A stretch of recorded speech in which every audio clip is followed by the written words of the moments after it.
Alrighty, so this is the official 2024 Republican Party platform.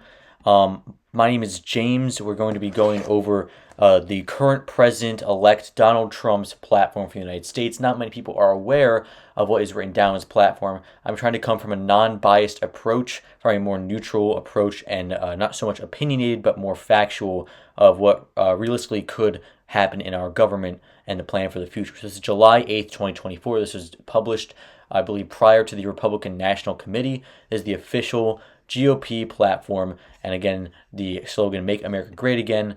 The preamble we're going to skip through here because we're really going to stick with what their exact plan is here. Okay, so a lot of the Republican Party's platform this year, and specifically the Trump Republican Party platform here, Trump's plan and his main presentation to the American people when discussing the issues that he plans to tackle is immigration and the economy. That's his big number two. Illegal immigration spiked under the Biden-Harris administration. There's no good way to paint this. It spiked under the Biden-Harris administration. Illegal immigration has the highest in, I believe, potentially the past 30 years. It is a major detriment to, in many Republicans' opinions, a major detriment to society. I will add as well that the economy, we have saw a major spike in inflation that we have not seen in since 1980s under the Jimmy Carter administration, and I believe lessened by the Reagan administration. Under those administrations, we saw about 15% inflation. We are seeing 10% inflation in the United States at its highest and is now coming down. To also add, around the world, inflation was, I believe, 20% in a handful of European countries. The United States, we are at 10. But nevertheless, the fact of the matter is our Americans, middle class especially, and poorer classes, more specifically the middle class, are suffering under this wealth inequality gap that we're seeing, where the rich are able to make a lot of profit. The middle class are suffering under this inflationary cost with egg prices and energy costs going through the roof here. And this is also part of the post-COVID inflation that was expected to be seen. Now, the question is here: what is Donald Trump's plan as president to protect our country from these issues and build our country back up from where it once was? Again, Make America Great Again is his platform. Let's be honest here. So, number one, first off, 20 promises that we will accomplish very quickly when we win the White House, check. Republican majorities in the Senate, check. And we're still waiting on the House. But right now, I think it'd be argued pretty strongly that the House will go Republican too. The Supreme Court has a Republican majority. At this current point in time, Trump has a really good time in his first 2 years until the 2026 midterms, where that might change. You better milk this while it lasts. So, number one, as expected, seal the border and stop the migrant invasion. And then number two, carry out the largest deportation operation in American history. Now, here's the potential with this. So, yes, illegal immigration is sky high. My thoughts on this is there's a greater, and I mentioned this in my last video, there's a greater systematic approach to handling this situation. And my only question for the Trump platform, and I believe the supporters of Trump, is what the plan would be to carry out the largest deportation in American history. How would you do that? I think it was mentioned that he would use local law enforcement agents and use local police forces to help deport illegal immigrants out of the country. My only, my question with this is, how would we be able to use resources, police resources, especially in cities that are already overwhelmed with, I think, slightly increasing crime rates? How will we be able to use local law enforcement resources without, at the same time, stripping away those resources from the local issues that are not just legal immigration? So would that mean, in other words, in my opinion, I don't believe we have a strong enough supply of local law enforcement to handle the largest deportation operation in American history. So how would we be able to do this? I guess a long-term thing that could be done is to incentivize students to want to go into law enforcement, whether that's more grants towards law enforcement degrees and institutions that promote law enforcement. to get more students out to be police officers and in the National Guard or the etc. into being law enforcement that could help deport this illegal migrant crisis. Um, my main my main issue, yes, is that how would you be able to do this? It is an idea that, yeah, it's arguably a good idea. Just how would you be able to carry this out? The largest deportation, I believe. So one main systematic issue that comes to mind is making sure that legal immigrants are still able to come over just as easy as they are now, if not easier, because there's an incredible backlog in the judicial system. And when you are carrying out the largest deportation operation in American history, you are now being able to arrest illegal immigrants, and hypothetically, arrest these illegal immigrants and send them to the court system to be processed and reviewed what their punishment should be, and whether they fall into the lines of they should be deported, they're here illegally. And under our country, the doctrine is that you are innocent until proven guilty. We already have a huge judicial backlog with processing not only legal migrants but illegal migrants into our country for asylum or being here for business. There's a huge judicial backlog, and the National Immigration Services or immigration, I think it's ICS or ISC, the immigration services that our government processes these through is incredibly under-resourced, arguably under-resourced, which is why it's taking so long for legal immigrants to be able to get to our country, and illegal immigrants are getting here so much easier. So I believe if you're going to tackle the largest deportation operation in American history, you do need to perhaps provide more resources for local law enforcement as well as the federal government agencies that would be able to process these legal immigrants.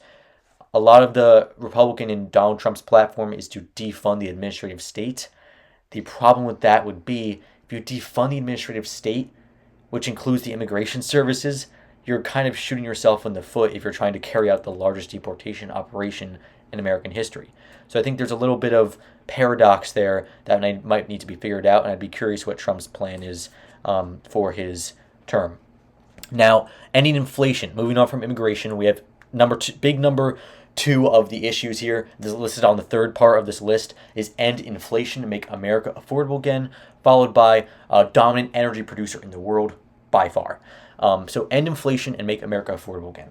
So yes, the economy is it is technically under a economic perspective. We are not in a recession. We are by no means in a recession. Our GDP is increasing. The unemployment levels are low. The only problem is that we have high inflation, and for unemployment, we can't really measure the amount of discouraged workers, which are the number of people that are not looking for a job. For example, unemployment really just measures that what percent of people are looking for a job and can't find a job. Now, it does not measure what percent of people are not looking for a job and not trying. I think there's a high number of discouraged workers right now because of the high inflation, because of general people in my generation, Gen Z, millennials, who are unable to afford basic things without being thousands of dollars in college debt. So people are living with their parents, for example. There are not many first home buyers that are under the age of 30 at this point. But that's besides the point. End inflation, make America affordable again. Again, how are we going to be doing this? If we're going based on energy prices, that would include continuing to drill more oil, which was part of Trump's plan. In that term, then yes, we will become a more dominant energy producer by drilling more oil. The contrast to this is if you are passionate about sustainable energy, if you are passionate about climate change, this is not your forte. You're not going to be in support of this because this is directly attributing to natural gas and oil to help increase our energy, and potentially even nuclear as well. So in that sense, yes, you could decrease the prices of goods. My only concern again is how would you end inflation for food costs? I'd be curious to see what plan is in place for that too. Outsourcing and turn the United States into number 5. We need to turn the United States into a manufacturing superpower. So yeah, I gotta say, I give credit to both parties here. I think both parties legitimately have done a pretty strong job in, number one, supporting this issue that the United States needs to be able to manufacture and self-sustain itself. Globalization was a major theory in the 90s and early 2000s and even to the 2010s. But we soon realized, especially after COVID, that by having interconnected supply and demand around the world, yes, has potential for stronger, being able to work together in foreign policy. The contrast to that is countries like China, who employ children and have long labor hours that are not regulated whatsoever. We would be, in turn, every day Americans are supporting that ethical dilemma. Number two, we are also unable to provide for ourselves through manufacturing. We lost manufacturing to countries like China that employ cheap labor. Now, again, if we're going to try to make America affordable again, the major issue with bringing manufacturing back to the United States is that, or not the issue, but I guess the good thing is that we don't employ child labor. We have minimum wage standards. We have regulations for how cheap your labor can be. Therefore, these goods are going to go up in price because we're now manufacturing them at home. Now, the idea was that, and it's going to be temporary. We'll eventually get used to those price changes over time. It's going to be a short-term pain in the ass. Excuse my profanity, but a pain in the rear. And to add to that, if you are going to be, bring back manufacturing to the United States, it's going to be a long, pivotal process. And I think what was mentioned was tariffs on other, on China, for example, high tariffs. I'm not sure what the exact numbers was floated around. I heard triple 300%. I've heard not significantly less than that, tariffs on imported goods. And what tariffs are, for those who are unfamiliar, tariffs are a tax on imported goods, which means that you will see the price of imported goods go up. Now, the theory behind this and why the RNC is trying to push tariffs, specifically Donald Trump, is because we want to ideally make China pay their fair share in the cost of goods. How will that work out? I have my own grievances with it, but it's a theory, and it's going to be tested out in these 4 years. Now, we have large tax cuts for workers and no tax on tips.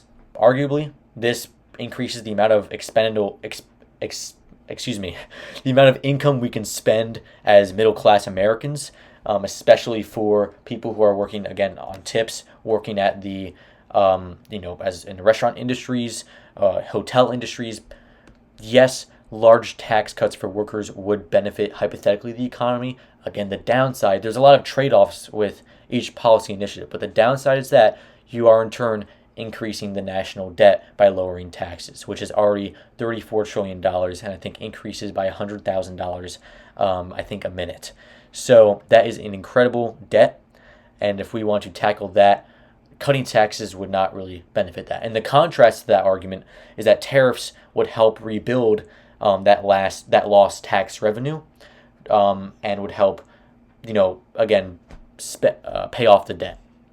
Okay, defend our Constitution, Bill of Rights, fundamental freedoms, freedom of speech, freedom of religion, and the right to keep bear arms. Now, I want to highlight this specifically because, yes, of course, Americans always agree, both parties agree, we must defend our Constitution, hands down. But there is a sharp contrast, and later in this proposal, that kind of contrasts the freedom of religion aspect and the right to keep and bear arms. I will say that the freedom of religion part, I believe there is a section in here that mentions Christianity, specifically strict vetting of illegal aliens. The Republican Party says here that Republicans will use existing federal law to keep Christian-hating communists, Marxists, and socialists out of America. Those who join our country must love our country. And we'll make sure to use extreme vetting jihadists and jihadist sympathizers. Jihadists are, I believe, terrorists under the Islamic religion. But to specify here, under the First Amendment, you do have the freedom to believe in a ideology. Sure, communist is arguably a failing belief and is not supported whatsoever in this country, really that prominently, at least back in 100 years ago. But at the same time, you have a right to believe in that. So I will have to say that defending religion was on the 6th, 7th bullet here. And in this scenario, and that's the First Amendment, this does not defend that freedom to believe in what you want to believe in, whether that's Islam, because it says foreign Christian hating. If you do not like Christianity, you are not allowed in this country, is essentially my interpretation of this. If you are communist, socialist, or Marxist, you're also not allowed in this country. So that would be a violation of the First Amendment, and that is a very questionable part of this. Let's go back to the Bill of Rights up here. Number 8, prevent World War III, restore peace in Europe and in the Middle East, build a Great Iron Dome missile defense shield in our entire country, all made in America. I think that's pretty reasonable. I mean, no one wants World War III. And restore peace in Europe and the Middle East. They're referencing the Ukrainian war and the Israel-Palestinian war. To my understanding, recent news headlines came out. I don't know the accuracy of this. I did not dig too deep on this, but the headline was that Hamas is already seeking a ceasefire on this, on attacking Israel now that Trump is president. With Ukraine, it is not clear what Trump will plan to do with Ukraine and Russia.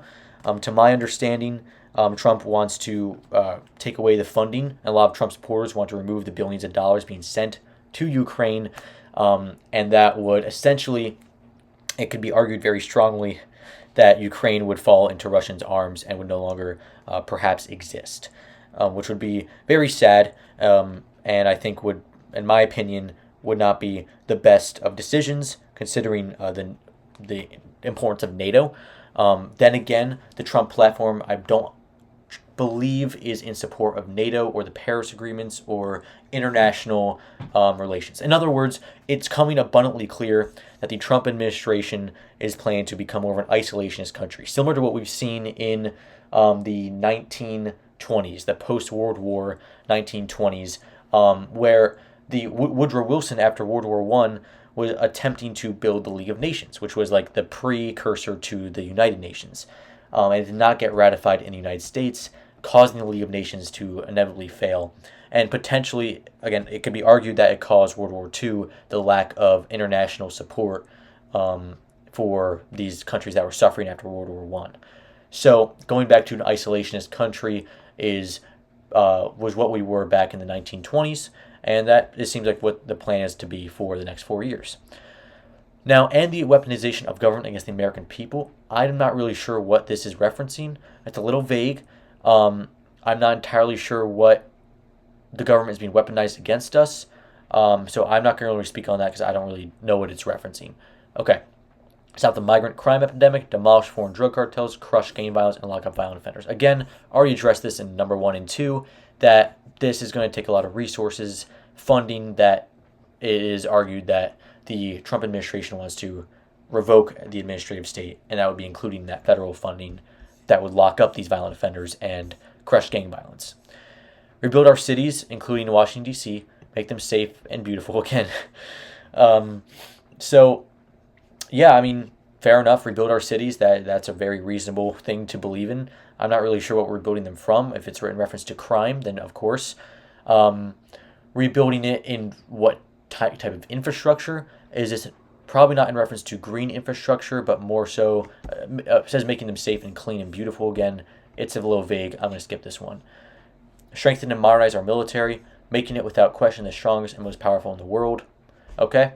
The military has almost $1 trillion budget, so it seems like the Trump administration wants to increase the budget for the military, and increase, and yeah, that's pretty much what I get from that. Keep the U.S. dollar as the world's reserve currency. Sounds good. I don't think anyone's debating that, so that sounds like a solid platform idea. Fight for and protect Social Security and Medicare with no cuts, including no changes to the retirement age. I will say, I do want to reference, and I shouldn't make this reference, but I am going to anyway, Project 2025, which Trump has denounced as he's not part of, even though a couple of the founders have endorsed Trump and worked with Trump, but there's no direct evidence to associate Trump with Project 2025, enough so that can be beyond a reasonable doubt. So I will say, the reason why I bring up Project 2025 is that this would be a contrast, protecting Social Security and Medicare. I believe Project 2025 is threatening to cut those programs out. And I believe there's a popular podcaster who mentioned, I don't know how relevant this is, mentioned that we are, after the election's over, he's saying this, he posted this recently, now that the election's over, yes, Project 2025 was the main goal in the end.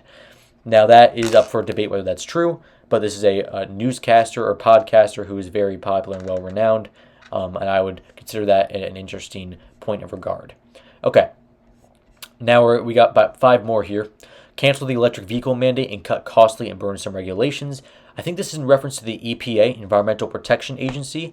The plan would be to cancel.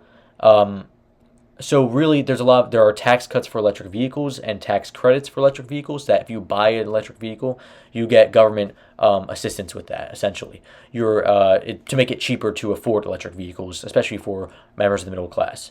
Now, do I see many people in the poor and middle class owning electric vehicles? No. People who are more well off own Teslas. I don't really see Teslas in West Virginia. Let's be honest. Then again, there isn't much infrastructure to support Teslas either, as a point of reference there. So that, in other words, making electric vehicles less relevant. I find this ironic because Elon Musk is a big proponent of EVs, and I think this would kind of hurt him in the end. And he's been working with Trump in the past 2 months on his campaign. So I'm not sure how relevant this is anymore. It might have changed over time. Cut federal funding for any school pushing critical race theory, radical gender ideology, and other inappropriate racial, sexual, or political content on our children. So, yes, the federal government has a right to, well, first off, let me explain this. The 14th Amendment is non-discrimination against any race, religion, ideology, sex, gender, ethnicity. This does not, cutting federal funding for these theories and ideologies does not violate the 14th Amendment. It is just a federal policy, and under the ideals of cooperative federalism, which is the idea that, get this, the federal government and the state governments work together, then this would be completely valid to do. Me personally, I'm not so sure about these ideas and whether it is worth the fight, considering the school boards have the right to pass which criteria and which curriculum in their school districts. So it's a little contrasting to see that we want to put power back to the states. A major Trump platform is to put power back to the states. Yeah, at the same time, they're asking to, in other words, or I guess no, yeah, cut federal funding. So yes, here they are putting power back to the states to decide what ideology to push through in the sense of number 16. Keep men out of women's sports. That is in direct reference to transgender men and women's sports. I'm not sure if that would qualify under the 14th Amendment, because that would be discriminatory in some manners. But that would take, I believe, up to the Supreme Court, to be honest, because this is a matter that's been held in many states, and the Supreme Court is likely to be in support of this policy. Deport pro-Hamas radicals and make our college campuses safe and protect campuses safe and patriotic again. So here's the thing. Again, deporting pro-Hamas radicals. I don't think you are able to deport people who are American citizens. And if you're pro-Hamas and American citizen, I don't think you can be deported. So this would not really be possible. And to add, unless the pro-Hamas, it's specifying radicals, so I'm assuming that means people who are acting on terroristic behaviors, to deport them, or to send them to jail, in other words. That would be reasonable, because if you are acting on terroristic actions, if you are acting on it and it is threatening other people, then yes, you will be had the cops call on you and you will likely be sent to jail. But if you are just believing in pro-Hamas beliefs, yes, Hamas is a terrorist organization, and you do, under the First Amendment, have a right to believe in it, even though it may not be ethically and morally positive to believe in that. But it is a right to believe in that. So this would, again, potentially violate the First Amendment. Secure elections, including same-day voting, voter ID, paper ballots, and proof of citizenship. So the issue, okay, so I did some research on voter ID, and it would make logical sense that when you go to a ballot box, you show your identification. The problem is that under certain states, because each state does elections differently, states like Texas, for example, could say, hey, you must bring your gun identification card that shows proof that you have a firearm ID. Well, that's kind of that is in fact excluding people who don't have guns. To show that, let me be more direct here. When you are asking voters to show their firearm identification or NRA ID as a part of a requirement, you are in a way excluding those who don't own guns. And that is a way you could make partisan votes, because let's be honest, the majority of gun owners are in the Republican Party. And that's why ID is controversial, because we do not have a national identification card. We don't. Other countries do.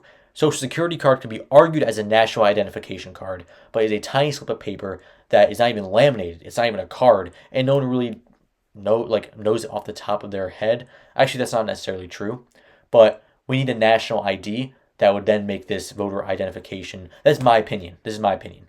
But we would need a national identification or to update that system, another system to update that would make this more reasonable. And then unite our country, bring it back to new records of levels of success. Little vague here. Yes, everyone wants to be united, committed to our principles. It will never fail. Again, our principles, I would say that is not everyone's principles. Okay, so, and I'm not going to go through the rest of this because it's kind of just breaks down those 20 promises into greater detail. Now, the only worry I have here for the Trump presidency, and really for the future of the presidency in general, is, again, another systematic approach to the Supreme Court.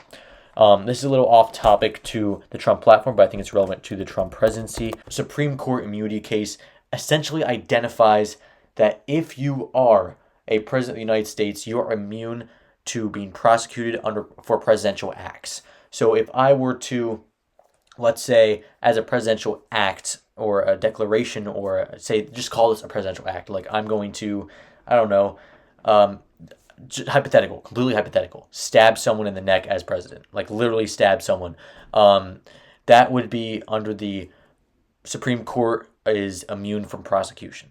Now, the issue with this, it's not just Trump presidency that would be under this, it's the presidency period. So right now, Joe Biden has the potential to do illegal things in office and not be prosecuted. And this limits a check and balance from the judicial system on our presidency and giving the executive power more power. The one thing I will say is I believe there was a plan in place for a judicial update. I don't remember the exact term for it, but the Biden administration set forth a plan to contrast this ruling and through legislative proposals. I don't know the success of it, considering the House is very bad at passing policies right now. So it probably will not pass at all. But this would contrast that immunity case. And if you are, whether you're Democrat, Republican, or Independent, the president, in my eyes, should be able to be prosecuted. And I believe this immunity case really limits that ability. The fear of many Democrats was that the Trump presidency could have the complete right to, let's say he loses the midterms elections. He could have, under the presidential immunity clause, to then throw out those ballots and throw out those ballot boxes and say, well, this is a presidential act, I'm immune, this is not a crime. That's the big issue. And even if Kamala Harris was president right now, or would be president-elect in 2026 for the midterms, the next election, she would have the same exact right to do that too. That's the issue right now that I foresee.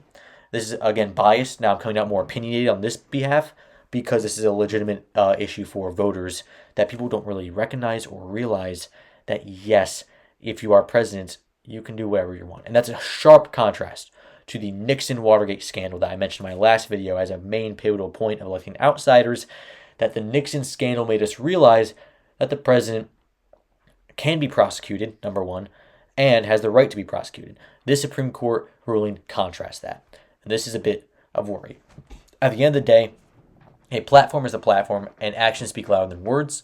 I'd be interested to see what the Trump presidency has for us in the next 4 years. I don't want to jump to conclusions, but based on the platform, it looks like we'll need some more in-depth, comprehensive legislation to be passed to really show to really understand the impacts of this platform and the successes of it.